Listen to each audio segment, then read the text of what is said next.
구약성경 에스라서 7장 11절에서부터 마지막 28절까지 제가 봉독해 드리도록 하겠습니다. 에스라서 7장 11절에서부터 28절입니다.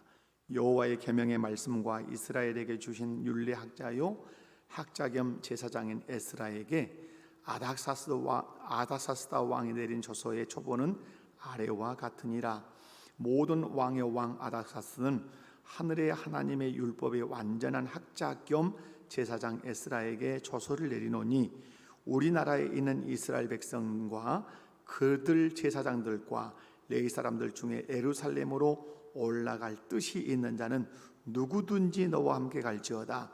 너는 내 손에 있는 내 하나님의 율법을 따라 유다와 예루살렘의 형편을 살피기 위하여 왕과 7 자문관의 보냄을 받았으니 왕과 자문관들이 예루살렘에 거하시는 이스라엘 하나님께 성심으로 드리는 은금을 가져가고 또 내가 바벨론 온 도에서 얻을 모든 은금과 및 백성과 제사장들이 예루살렘에 있는 그들의 하나님의 성전을 위하여 기쁘게 드릴 애물을 가져다가 그들의 돈으로 수송아지와 순양과 어린 양과 그 소재와 그 전제의 물품을 신속히 사서 예루살렘 내 하나님의 성전 제단 위에 드리고 그 나머지 은금은 너와 너의 형제가 좋게 여기는 일에 너희 하나님의 뜻을 따라 쓸지며 내 하나님의 성전에서 섬기는 일을 위하여 내게 준 그릇은 예루살렘 하나님 앞에 드리고 그 외에도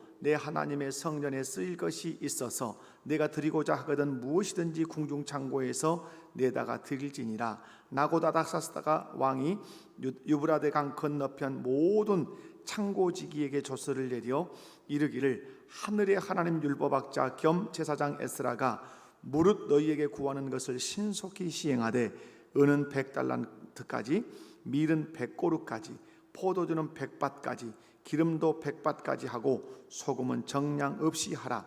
무릇 하늘의 하나님의 전을 위하여 하늘의 하나님이 명령하신 것은 삼가 행하라. 어찌하여 진노가 왕과 왕자의 나라에 임하게 하랴. 내가 너희에게 이르노니 제사장들이나 레위 사람들이나 노래하는 자들이나 문지기들이나 느디님 사람들이나 혹 하나님의 성전에서 일하는 자들에게 조공과 관세와 통행세를 받는 것은 옳지 않으니라 하였노라. 에스라여 너는 내 손에 있는 내 하나님의 지혜를 따라 내 하나님의 율법을 아는 자를 법관과 재판관을 삼아 강 건너편 모든 백성을 재판하게 하고 그중 알지 못하는 자는 너희가 가르치라. 무릇 내 하나님의 명령과 왕의 명령을 준행하지 아니하는 자는 속히 그 죄를 정하여 혹 죽이거나 귀양 보내거나 가산을 몰수하거나 옥에 가둘지니라 하였더라. 우리 조상들의 하나님 여호와를 송축할지로다. 그가 왕의 마음에 예루살렘 여호와의 성전을 아름답게 할 뜻을 두시고 또 나로 왕과 그의 보좌관들 앞과 왕의 권세 있는 모든 방백들의 앞에서 은혜를 얻게 하셨도다. 내 하나님 여호와의 손이 내 위에 있으므로 내가 힘을 얻어 이스라엘 중에 우두머리들을 모아 나와 함께 올라오게 하였노라. 아멘. 할렐루야. 오늘 본문 말씀은 에스라가 바벨론에서 몇 차 포로로 돌아오죠?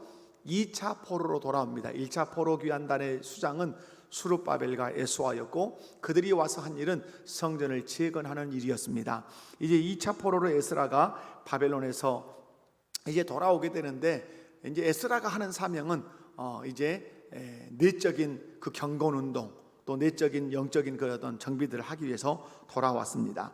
에스라는 당시 바사의 왕이었던 아닥사스다 왕의 총애를 입고 4개월의 긴 여정을 통해서 유다 예루살렘에 도착을 합니다.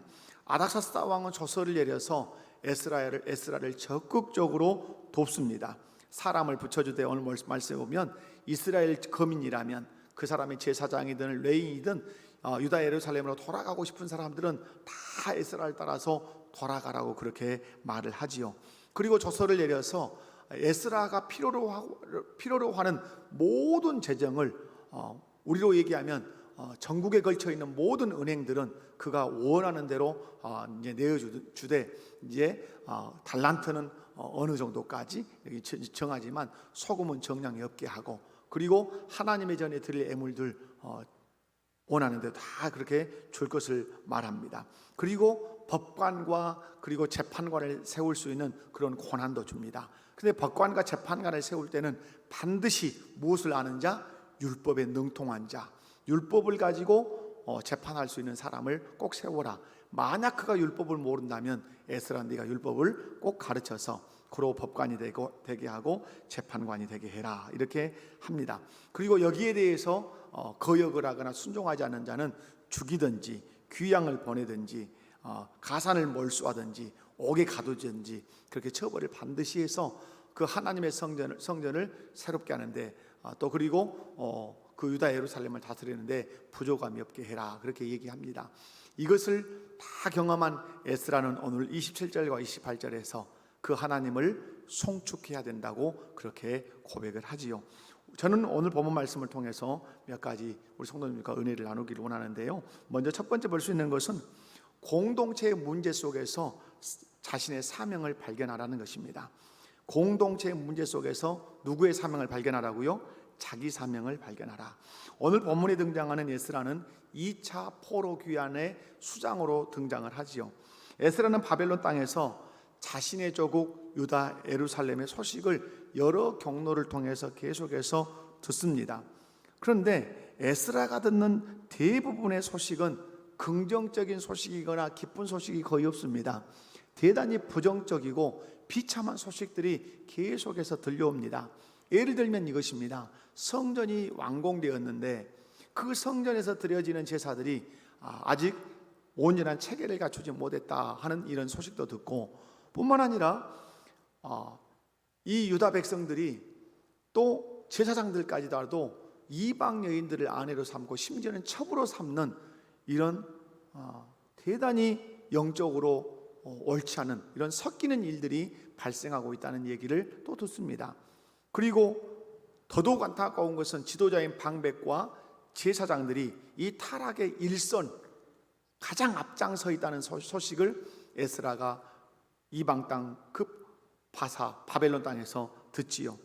이 소식을 들은 에스라는 불평하기보다 원망하기보다 그 문제를 가만히 들여다보면서 자신이 감당해야 할 사명이 무엇인가, 내 민족, 이 유다 민족의 공동체를 위해서 내가 해야 할 일이 무엇인가를 곰곰이 찾습니다.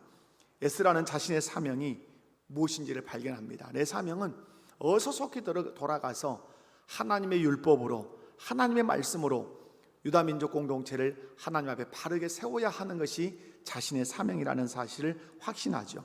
그 결과 에스라는 지금까지 나와서 지금까지 자라고, 그리고 왕 옆에 고위관직으로 서 있는 그 모든 안락한 삶과 모든 것을 다 포기하고 예루살렘으로 귀환할 것을 결심을 합니다. 그리고 예루살렘에 돌아와서 고백처럼 간증처럼 오늘 말을 지금 쏟아놓고 있는 것입니다. 우리는 여기서 아주 중요한 것 하나를 발견할 수 있습니다. 그것이 무엇이냐면 우리가 속한 공동체에는 이런저런 문제들이 늘 발생한다고 하는 사실입니다. 예수님 오실 때까지 여러분의 가정 공동체, 교회 공동체, 직장 공동체, 국가 공동체는 문제가 늘 있을 것입니다. 공동체 안에 이런저런 문제가 발생할 때 성숙하지 못한 사람들이 하는 행동이 있습니다. 그건 다른 것이 아니라 불평하고 원망하고 누군가를 험담하고 뒷담화하는 일을 성숙하지 못한 사람들은 늘 하지요. 하지만 성숙한 사람들은 그렇지 않습니다. 공동체가 문제를 만나면 성숙한 사람들은 그 문제 속에서 무엇을 발견합니까? 자신의 사명을 발견한다는 것입니다. 내가 우리 공동체를 위해서 해야 할 일이 무엇인지를 그는 발견하지요. 그리고 그 사명을 가지고 공동체를 위해서 헌신한다는 것입니다. 이것이 성경에 흘러오는 그 역사 속에서 보여지는 중요한 장면들입니다. 에스라가 그런 사람이죠. 유다 예루살렘 공동체가 성전이 재건되었음에도 불구하고 타락해 간다는 소식을 에스라가 듣지요. 에스라가 그것 때문에 나쁜 놈들, 죽일 놈들, 그렇게 원망하고 뒷담화하고 험담하는 그런 데 시간을 에스라는 보내지 않았어요. 도리어 유다 공동체를 위해서 내가 감당해야 할 그 사명이 무엇인가를 그는 찾기 시작했어요. 그 사명이 어디에 기록되어 있나, 내 사명은 이것이구나 하고 확신했던 것이 에스라서 7장 10절에 기록되어 있어요. 한번 에스라서 7장 10절을 우리 다 같이 한번 읽어보도록 할까요? 다 같이 한번 읽어봅니다. 에스라가 여호와의 율법을 연구하여 준행하며 율례와 규례를 이스라엘에 가르치기로 결심하였더라. 한마디로 얘기하면 무엇입니까? 내가 하나님의 율법을 내가 연구하고 그대로 살 뿐만 아니라 이것을 유다 민족에게 내가 가르치리라. 이것이 내가 유다 민족, 내 민족을 위해서 감당해야 할 무엇이다, 사명이라고 그는 확신했던 것이죠. 사랑하는 성도 여러분, 가정 공동체에서, 교회 공동체에서, 직장 공동체에서, 국가 공동체에서 우리가 문제를 만나면 여러분은 무엇을 하십니까? 가정의 문제를 만나면, 교회가 문제를 만나면, 직장의 문제를 만나면 여러분은 어떤 태도를 보이십니까? 혹시 원망하고 불평하고 누군가에게 탓을 돌리고 험담하지 않으십니까? 이것은 결코 성숙한 성도의 자세는 아니라는 사실을 여러분 동의하시기를 바랍니다. 공동체가 문제를 만나면 공동체를 부둥켜 안고 기도하면서 그 공동체의 문제를 가만히 들여다보면서 내가 감당해야 할 사명, 내가 우리 가정을 위해서, 교회를 위해서, 직장을 위해서, 더 나아가 이 국가를 위해서 내가 감당해야 할 사명이 무엇인가를 여러분 찾으시기 바랍니다. 공동체를 위해서 기도할 때, 그 공동체의 문제를 안고 기도할 때 하나님은 반드시 여러분이 감당해야 할 사명이 무엇인가를 깨닫게 하시고 보게 하시고 알게 하실 줄로 믿습니다. 문제 속에서 공동체를 위한 내 사명을 깨달았다면 에스라처럼 자기의 모든 실력과 은사를 다 바쳐서 공동체를 세우는 일에 여러분 헌신하겠다고 결심하시기 바라고, 결심만 하는 것이 아니라 그 문제의 현장 속으로 여러분 달려가서 여러분의 은사와 여러분의 실력을 다 바쳐서 헌신한다면 반드시 여러분이 속한 가정 공동체든 직장 공동체든 교회 공동체든 국가 공동체든 건강하게 세워지는 그 은혜를 하나님께서 주실 줄로 믿습니다. 여러분, 예수님도 그렇게 하셨습니다. 인류 공동체의 문제, 무슨 문제라고 보셨습니까? 죄 문제다, 이렇게 예수님은 보셨지요. 인류 공동체의 죄 문제를 보신 예수님은 자신의 사명이 이 인류 공동체를 위해서 십자가를 지는 것이라고 예수님은 아셨습니다.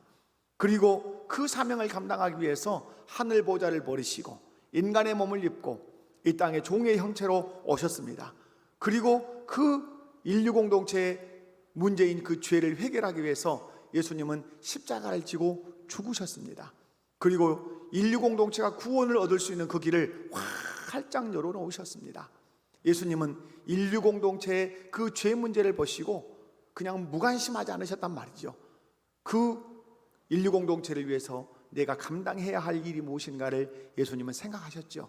그것이 뭐죠? 하늘 보좌 버리시고 인간의 몸을 입고 종의 형체로 와서 십자가를 지고 죽는 것입니다. 그 사명을 감당할 때 저와 여러분에게 구원의 길이 열린 줄로 믿습니다. 사랑하는 성도 여러분, 가정과 교회 그리고 직장에 어떤 문제가 있습니까? 여러분, 남편이나 아내 그리고 부모님 그리고 교회 사역자들, 문제 때문에 여러분이 원망하고 불평하고 아니면 험담하고 뒷담하고 그렇게 투덜대고 계시지는 않으십니까? 여러분, 여기서 벗어나셔야 합니다. 그리고 문제를 가만히 들여다보면서 기도하셔야 합니다. 그리고 문제 속에서 내가 감당해야 할 사명이 무엇인가를 여러분 찾아내셔야 합니다. 내가 감당해야 할 사명을 찾겠다고 그 문제를 놓고 기도하면 하나님 반드시 그 문제 속에서 여러분이 감당해야 할 그 영역을 찾게 하실 것입니다. 여러분, 에스라는 율법을 가르치는 것이 자기 사명이라고 찾았지요. 느헤미야는 무엇이 자기 사명이라 뒤에 찾습니까? 성벽을 재건하는 것이 내 사명이라고. 그리고 후에는 에스라를 도와서 율법을 가르치는 것이 자기 사명이라고. 그렇게 각자가 찾는 것이에요. 동일한 문제를 보지만 자기가 감당해야 될 사명들을 각기 다르게 찾는단 말이에요. 에스라는 율법 가르치는 것을, 느헤미야는 성벽 재건하는 것을 자기 사명으로 그렇게 찾는 것이죠. 문제를 들여다보면, 그리고 문제를 들여다보고 내가 감당해야 될 사명이 무엇인가를 찾기 시작하면 하나님은 보게 하시고 알게 하시고 깨닫게 하시고 심지어는 그 사명을 감당할 수 있는 힘도 주신다는 사실을 여러분 기억하십시오. 사명을 발견했다면 여러분의 실력, 여러분의 인사를 마음껏 발휘해서 그 공동체의 문제를 해결해 가시기 바랍니다. 그때 우리가 속한 공동체, 그것이 가정이 되었던 교회가 되었던 직장이 되었던 문제는 해결되고 공동체는 건강하게 세워질 줄로 믿습니다. 사랑하는 성도 여러분, 하나님께서는 여러분을 통해서 여러분이 속한 공동체가 문제가 해결되고 건강하고 행복한 공동체로 세워지기를 원하십니다. 그런 의미에서 하나님은 어쩌면 이 시대의 에스라, 이 시대의 느헤미야, 이 시대의 스룹바벨을 지금도 찾고 계실 것입니다.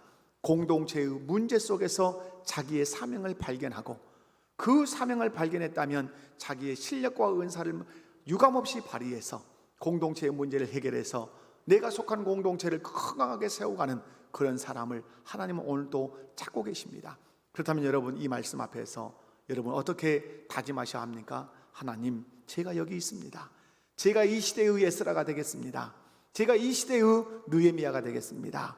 하나님, 문제가 있다면 그 문제 속에서 내가 감당해야 할 사명을 발견하게 해주시고, 사명을 발견했다면 헌신의 자리로 그 문제 속으로 뛰어들어가서 내 은사와 내 실력을 마음껏 발휘해서 그 문제를 해결하고 공동체를 건강하게 세우는 내가 되게 해주십시오 라고 기도한다면, 에스라를 쓰셨던 그 하나님이, 느헤미야를 쓰셨던 그 하나님이 저와 여러분을 분명히 사용하셔서 공동체를 건강하게 세워가실 줄로 믿습니다. 아멘. 두 번째로, 하나님은 절대 주권자이시며 역사의 주관자라고 하는 사실을 에스라의 고백 속에서 충분하게 찾을 수가 있습니다.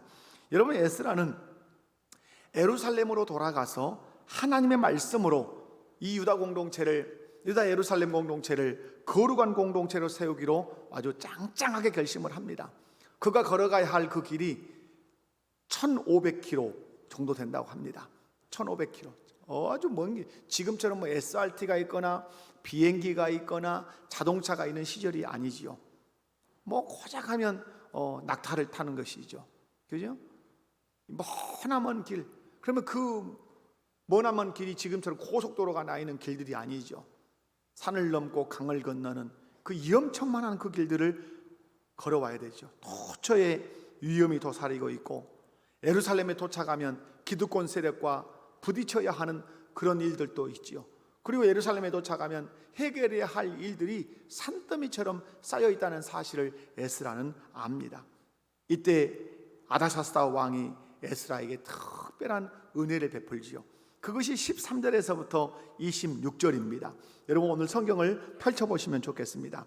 13절을 보면, 12절 끝에서 13절을 보면 에스라에게 아닥사스다 왕이 뭘 내립니까? 조서를 내립니다. 소설을 내리면서 아닥사스다 왕이 13절에 말합니다. 이스라엘 백성과 그들 제사장들과 레위 사람들 중에 예루살렘으로 올라갈 뜻이 있는 사람들은 다 올라가도 좋다, 이렇게 말을 하죠. 누구든지 에스라와 함께 예루살렘으로 갈 사람은 다 가도록 합니다. 그리고 14절에서부터 24절 말씀을 보면 아닥사스다 왕은 예루살렘 성전에 필요한 모든 재정을 다 공급해 줍니다. 그죠? 이제 율법을 따라 예루살렘 형편을 살피기 위해서 7 자문관을 보내는데, 여러분 15절에 성심으로 드는 은금을 가져가라. 그죠? 그 다음에 16절에 바벨론 온도에서 얻을 모든 은금과, 그죠? 그 다음에 끝에 보면 16절 애물을 가져다가, 17절 그들의 돈으로 수송아지 순양 어린 양, 제단 위에 17절 끝에 보면 드려라. 18절 그 나머지 은금 하나님 뜻을 따라 써라. 18절, 그죠? 그래서 19절에 성전에서 섬기는 일을 위하여 내게 준 그릇은 예루살렘 하나님 앞에 드려라. 그리고 20절 성전에 쓰일 것이 있다면 내가 드리고자 하거든 무엇이든지 궁중창고에서 내다가 드릴. 지금으로 얘기하면 모든 은행들은 에스라가 쓰고자 하는 것을 다 내주어라. 그렇게 해서 21절에 창고직에게 조서를 내렸다. 에스라가 무릇 너희에게 구하는 것 신속하게 시행해라. 22절 은 100달란트, 밀 100고루, 포도주 100밭, 기름도 100밭, 소금은 정량 없이 원하는 대로 다 주어라. 이렇게 쭉. 그래서 24절에 가면 뭐 얘기하죠? 이 성전에서 봉사하는 제사장이나 레위 사람이나 노래하나 문지기나 느드님 사람이나 성전에서 일하는 자들에게는 조공이나 관세나 통행세 받는 것 옳지 않다. 모든 세금 다 면제해 줘라. 이렇게 말하죠. 그리고 25절에 가보면 율법을 아는 자를 누구로 삼아라? 법관과 재판관으로 삼아라. 그렇게 25절 끝에 기록을 하죠. 그리고 26절 모르는 사람은 25절에 그것을 알게 해서 가르쳐서 법관과 재판관을 삼아라. 그리고 26절 하나님의 명령과 왕의 명령을 준행하지 아니하는 자는 그 죄를 꼭 물어라. 죽이거나 귀양을 보내거나 가산을 몰수하여 옥에 가둬서 에스라가 추진하려고 하는 일을 거침없이 하게 하라. 이런 조서를 내리죠. 이 말씀 뭐죠? 에스라가 지금 귀환하면서 아닥사스다 왕의 절대 권력을 지금 부여받았다는 사실을 지금 에스라가 지금 고백을 이렇게 하고 있습니다.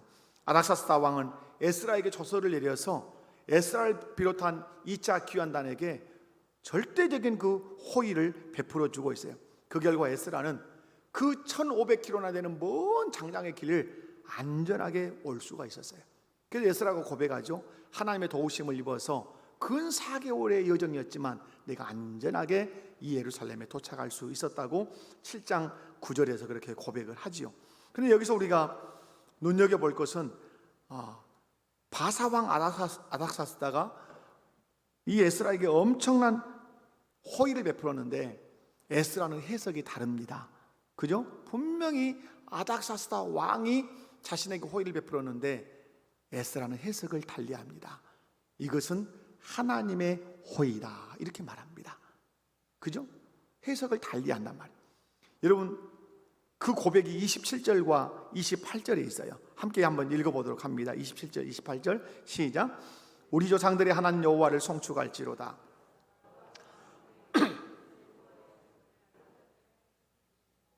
또 나로 왕과 그의 보좌관들과 왕의 권세에 있는 모든 방백들 앞에서 은혜를 얻게 하셨도다. 내 하나님 여호와의 손이 내 위에 있으므로 내가 힘을 얻어 이스라엘 중에 우두머리들을 모아 나와 함께 올라오게 하였노라. 아멘. 지금 예루살렘에 올라와서 한 고백이란 말이에요. 그런데 뭐라고 고백하죠? 호의를 베풀고 실질적인 도움을 준 사람은 아닥사스다 왕이에요. 바사 왕이란 말이에요. 바사 제국의 왕이에요. 그런데 그 아닥사스다 왕의 마음을 움직이셔서 에스라를 돕게 하신 분이 누구라고 고백하죠? 하나님이라고 에스라는 고백을 하지요. 우리는 여기서 중요한 것 하나를 발견하죠. 에스라가 바라보는 하나님이 누구냐 하는 것이죠. 에스라가 바라보는 하나님은 누구죠? 에스라가 알게 된 하나님은 절대 주권자요 역사의 주관자이신 하나님이라는 사실을 에스라가 이 고백을 통해서 지금 하고 있습니다. 사랑하는 성도 여러분, 여러분은 하나님이 절대 주권자라는 사실을 믿으십니까? 여러분은 하나님이 역사의 주관자라고 하는 사실을 믿으십니까? 하나님은 하나님의 뜻을 이루기 위해서 왕들의 마음도 주장하시는 절대 주권자이십니다. 하나님은 나라를 세우기도 하시고 아무리 강한 제국이라 할지라도 망하게도 하시는 역사의 주관자이심을 여러분 의심 없이 믿으시기 바랍니다. 유다 백성들이 하나님을 버리고 배신하자 하나님께서 말씀하십니다. 너희를 바벨론 왕에게 내가 삼키게 할 것이다. 먹히게 할 것이다. 그리고 70년 동안 바벨론의 종으로 살게 할 것이다. 70년이 끝나고 나면 내가 너희를 고국 땅으로 돌아오게 할 것이다. 하나님은 그 하나님이 하신 말씀대로 이 유다 예루살렘이 바벨론에게 망하게 하셨습니다. 그리고 바벨론 포로로 끌려가서 70년 살게 하셨습니다. 70년이 되자 하나님은 그들을 고국으로 귀환하게 하셨습니다. 이것을 통해서 우리가 알 수 있는 것은 무엇이죠? 하나님은 인류 역사를 틀어지고 계시는 절대 주권자, 나라를 세우기도 하시고 망하게도 하시고 왕을 세우기도 하시고 폐위시키시는 하나님은 역사의 주관자라고 하는 사실을 이 메시지를 통해서 우리가 쉽게 발견할 수 있다는 사실입니다. 하나님께서는 유다 민족을 바벨론 포로에서 해방시킬 때 누구의 마음을 감동하셨습니까? 고레스 왕을 감동하셨죠. 그리고 2차 기환단 에스라를 보낼 때는 누구의 마음을 감동하십니까? 아닥사스다 왕의 마음을 철저하게 감동해서 에스라에게 엄청난 호의를 베풀고 권세를 주어서 이 에스라를 바벨론 2차 귀환단으로 예루살렘에 보내는 것을 볼 수가 있습니다. 12절을 보면 아닥사스다 왕이 자기 자신을 이렇게 말합니다. 12절을 보실래요? 12절을 보면 아닥사스다 왕이 자기를 누구로 말하죠? 모든 왕의 왕 아닥사스는, 아닥사스다가 말합니다. 나는 왕들 중에 왕이다. 왜 이렇게 고백할 수 있죠? 당시의 바사 제국은 주변의 모든 나라들을 통치하고 그 나라들로부터 무엇을 받죠? 조공을 받아 모든 나라들의 조공을 받는단 말이에요. 그래서 강 건너편에 모든 창고지기라고 하는 말은 바사 위의 나라들에 있는 나라들을 말하는 거예요. 그죠? 그 나라들에서 세금을 걷는데 그것을 에스라가 원하면 다 주라 이 말이죠. 여러분, 모든 왕의 왕이라고 아닥사스다가 자신을 그렇게 높여서 말해요. 여기서 여러분 봐야 되는 것이 뭡니까?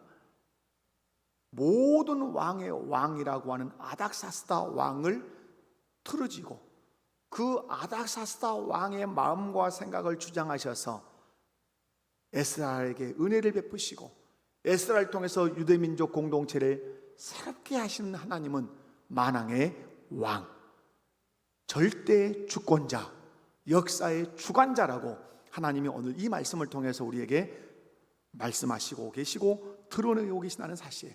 사랑하는 성도 여러분, 성경 전체에서 볼 수 있는 하나님이 어떤 분이십니까?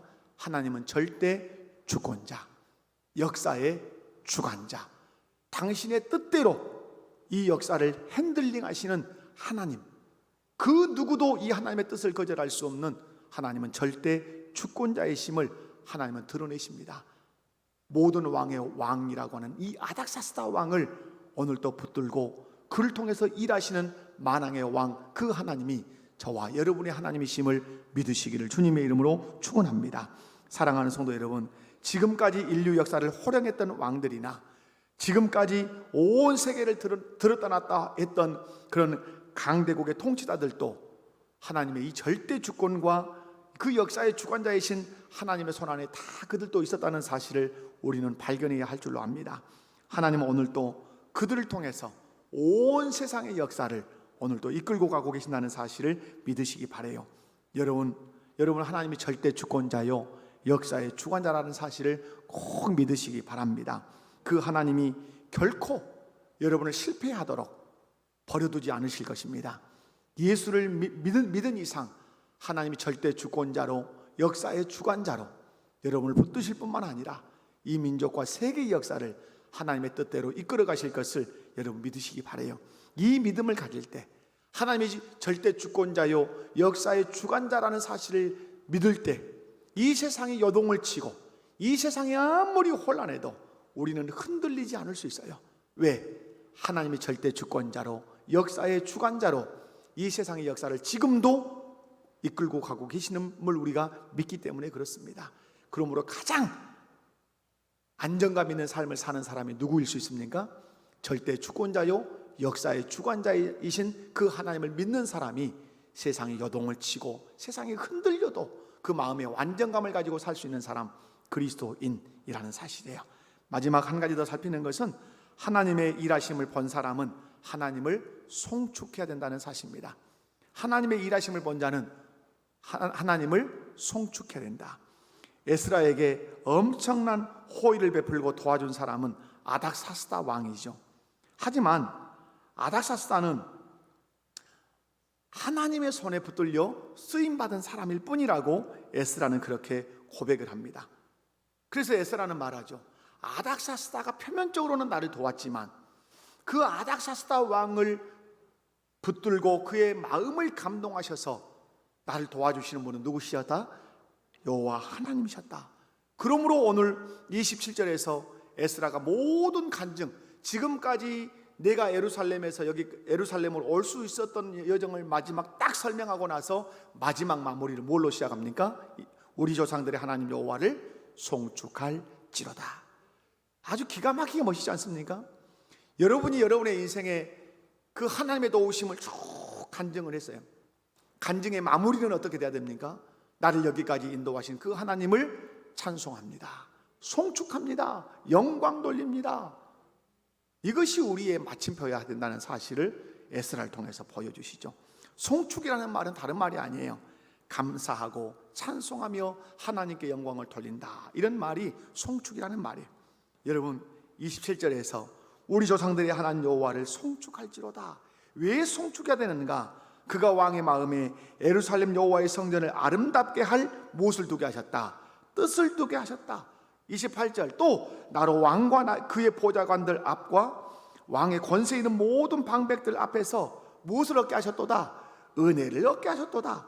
내 하나님 여호와의 손이 내 위에 있으므로, 누구의 손이? 여호와 하나님의 손이 내 위에 있으므로 내가 힘을 얻어 이스라엘 중에 우두머리들을 모아서 나와 함께 어디로 올라왔다? 예루살렘으로 올라왔다.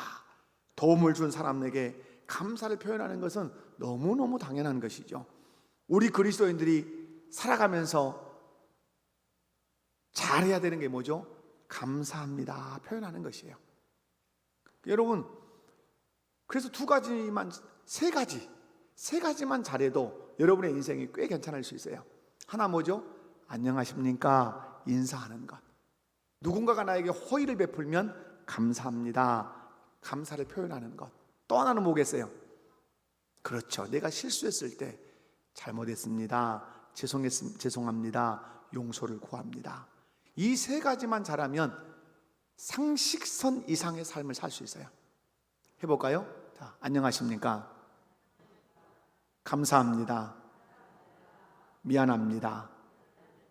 이 세 가지만 잘해도 꽤 괜찮은 삶을 살 수 있어요. 근데 우리는 감사를 표현해야 될 때 감사를 표현하지 못해요. 그죠? 인사해야 할 사람에게 인사하지 못해요. 저는 어렸을 때 저희 어머니로부터 수없이 들었습니다. 학교 가방 메고 가면 동네 어른들 만나면 인사해라, 10번 만나면 10번 인사해라. 맨날 인사만 잘하면 떡 얻어 먹는다. 저희 어머님은 꿈 해몽을 엄청 잘하셨어요. 어떤 꿈을 꾸든지 꿈 해몽은 답이 딱 하나요. 어디 낭떠러지에서 떨어졌든지, 어디가 잔치집에 앉았든지, 잘 먹을란갑다, 잘 먹을란갑다. 항상 좋은 의미로만 해석하려고 하셨단 말이죠. 여러분, 안녕하십니까, 감사합니다, 미안합니다. 이 세 가지만 잘해도 꽤 괜찮은 사람 될 수 있어요. 여러분, 나에게 도움을 준 사람들에게 늘 감사를 표현할 줄 알아야 되죠. 오늘 내가 여기까지 온 것, 나 혼자 힘으로 왔어요? 가장 가깝게는 부모님의 도움, 형제자매의 도움, 이것이 교회로 연결되면 교회 성도들의 도움, 목회자의 도움, 이것이 더 크게 나가면 사회의 여러 가지 제도의 도움을 우리가 받고 여기까지 왔죠. 우리나라가 얼마나 좋은 나라입니까? 애국에 나갔다 온 사람들은 이구동성으로 말합니다. 저는 유럽을 한번 가본 적이 있는데 소매치기가 얼마나 많은지 프랑스 가보십시오. 이 쓰리꾼이 널려 있습니다. 널려 있어. 가방을 그런데 우리나라는 어떻습니까? 핸드백 카페에다 놔두고 커피 받으러 가지요. 전화 누가 빌려주면 전화 빌려줄 수가 없어요. 전화를 들고 있으면 낚아채서 도망가는 것이야, 유럽이. 그런데 우리나라는 새벽 3시가 돼도 여자 혼자 걸어갈 수 있습니다. 그렇게 안전한 나라예요. 그래서 세계가 놀래요. 우리나라를 보면 감사해야 되죠. 이 좋은 나라에서 태어나게 하신 것, 이 안전하고 좋은 심성을 가진 국민 속에서 내가 살고 있는 거 감사해야 되죠. 하지만 우리의 감사가 여기서 그쳐서는 안 되죠. 도움의 근원지는 도움을 준 사람이 아니라 그 사람을 통해서 나를 도우시고 나를 보호하시고 나를 인도하신 분이 누구라는 사실을 알으셔야 합니까? 하나님이라고 하는 사실을 알아야 돼요. 에스라가 이 눈을 떴던 거예요. 아닥사스다 왕이 자기의 전적인 권세로 재정적이고 또 법적인 모든 고난들을 주었지만 그 아닥사스다 왕을 통해서 일하셨던 분이 하나님이라는 사실을 그는 깨닫고 있어요. 그래서 아닥사스다 왕에게도 고마움을 표현하지만 그 애를 표현하지만 궁극적으로는 누구를 송축하다고 고백합니까? 여호와를 송축하라. 이스라엘의 하나님, 우리 조상들의 하나님 여호와를 송축하라. 이렇게 고백하는 것이죠.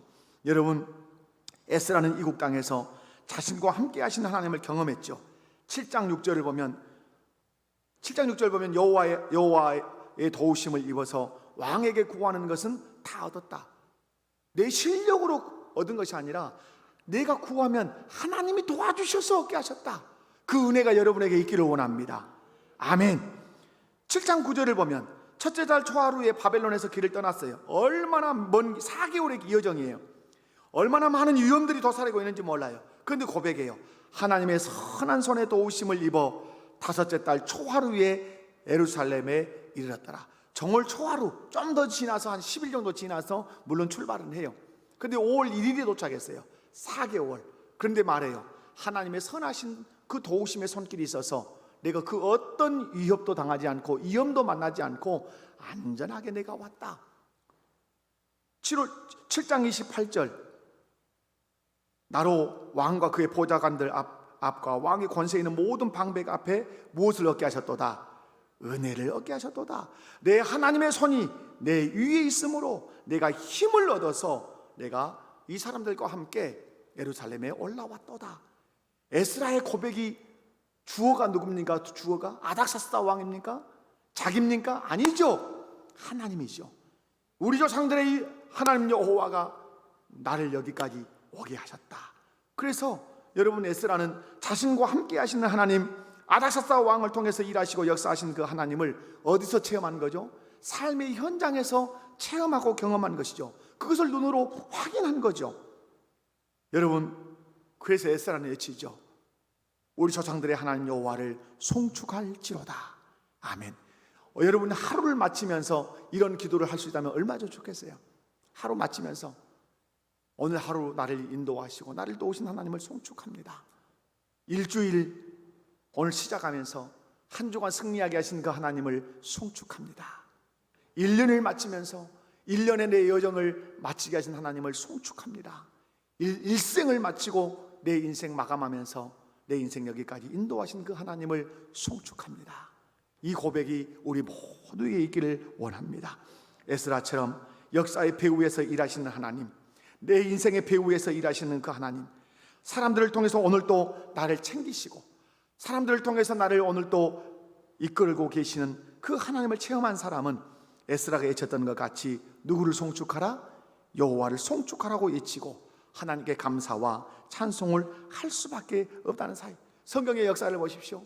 모세의 찬송, 드보라의 찬송, 한나의 찬송, 신약에 와서는 시므온의 찬송, 안나의 찬송. 그 찬송이 다 무슨 찬송입니까?